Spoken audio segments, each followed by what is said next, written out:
Hello and welcome to Connecting Jewish Grandparents, the Grand Plan podcast, the place where we come together to look at Torah, connection, the strength and the struggles of Jewish grandparenting. I have coming up soon for you a very special episode where I am teaming with Chaim Mitzvah to talk about Tu B'Shvat, planting those seeds and really connecting with your grandchildren, making it actionable, making it fun, making it meaningful, making it memorable. But it's not yet Tu B'Shvat. Today we are exploring Parashat Bo. But where does that mean we are? In the chronology of our Jewish people, we are enslaved in Egypt. What's slavery? We have our different modern definitions, but we know that slavery is the opposite of freedom. And when we think of freedom in the trajectory of this story, we think about leaving Egypt, breaking the chains, that dramatic change from being fully enslaved to fully free. And you know what's going to happen in this story without the spoiler alerts. You know about the splitting of the sea. You know what's going to happen. But before any of that exciting action transpires, before the firstborn passes, the last of the 10 plagues, before the sea splits, before Pharaoh falls, before the redemption is visible, before the mitzvah of Pesach is fulfilled with the Paschal Lamb, the Almighty gives one command. It isn't escape. It isn't rest. It isn't revenge. And you would think that these would be key actions in the transition from slavery to freedom. No. God commands us time. The first mitzvah given to the Jewish people as a community is to sanctify the moon. You might be surprised by that. It doesn't really align with how you might imagine that process. Rosh Chodesh, sanctify the moon. After generations of slavery, the first communal command is not about labor. It's not about land. It's not about interpersonal relationships. It's the declaration of time. Rosh Chodesh means the new month. It's the power to say, now something new begins. It's the authority to decide when something happens. Freedom begins when time is no longer controlled by someone else. I said there are many ways to define slavery, but one of those overarching characteristics of slavery is that someone else, something else, an outside force controls your time. Freedom means that you reclaim it. Bnei Israel, the Israelites, did not control their schedules or their rest or their future. The introduction of Rosh Chodesh is the beginning of their agency or the restoration of their agency and autonomy. Now we can picture that in our biblical narrative. But what about today? Many modern forms of enslavement are invisible. They show up as constant availability, obligation, guilt, blurred boundaries. Okay, We're here to talk about grandparents.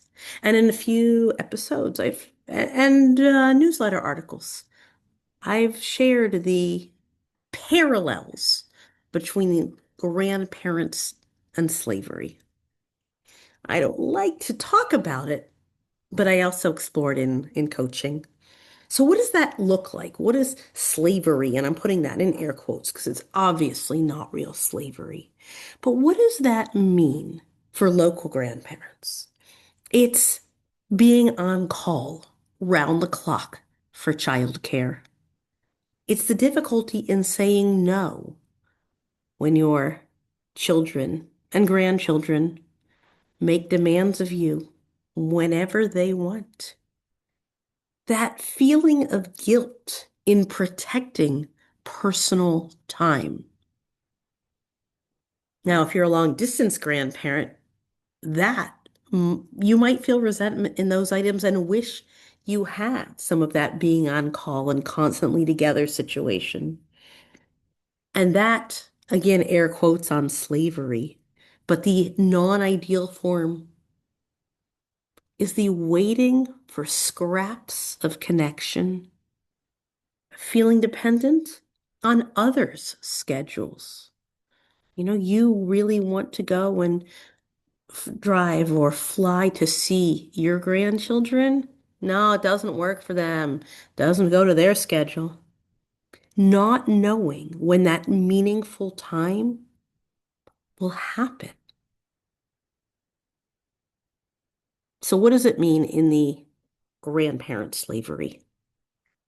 That freedom is not less love. Freedom is intentional love. Rosh Chodesh teaches us that choosing when and how we show up deepens our connection rather than weakening it. It's that autonomy of time and identity.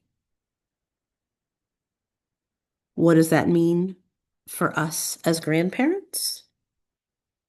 If you have the honor and privilege of being local, it's clear windows and boundaries on childcare. You're there, you want to be there, but in clear, structured, scheduled times. You schedule that grandparenting time and you protect the personal time and the confidence to say no without apology and without guilt and without consequences. You have that autonomy of time. And for the grandparents who are further away, it means that you set connection rituals. You have planned visits instead of vague longings that you are going to have time together and it's set and it's intentional, that it's meaningful times that are scheduled and structured and going to happen rather than waiting passively. And it's not always through a car ride or a plane ride, but that time together on a phone, on a screen, you're not waiting for it to happen. You're making it happen. And this is sacred, not selfish. Choosing your time, it's an act of dignity and wisdom. It is Kiddusha, it is holy. Rosh Chodesh is a gift, and your time is a gift.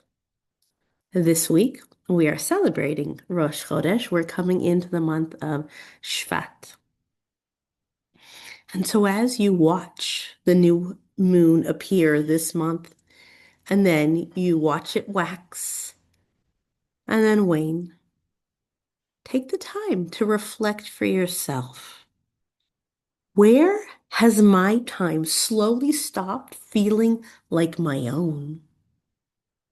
What would it look like for me to declare for myself, not a new month, but a new rhythm, a new boundary, a new opportunity? The freedom does not start when they leave Egypt. It starts when they say, now I have autonomy in my schedule.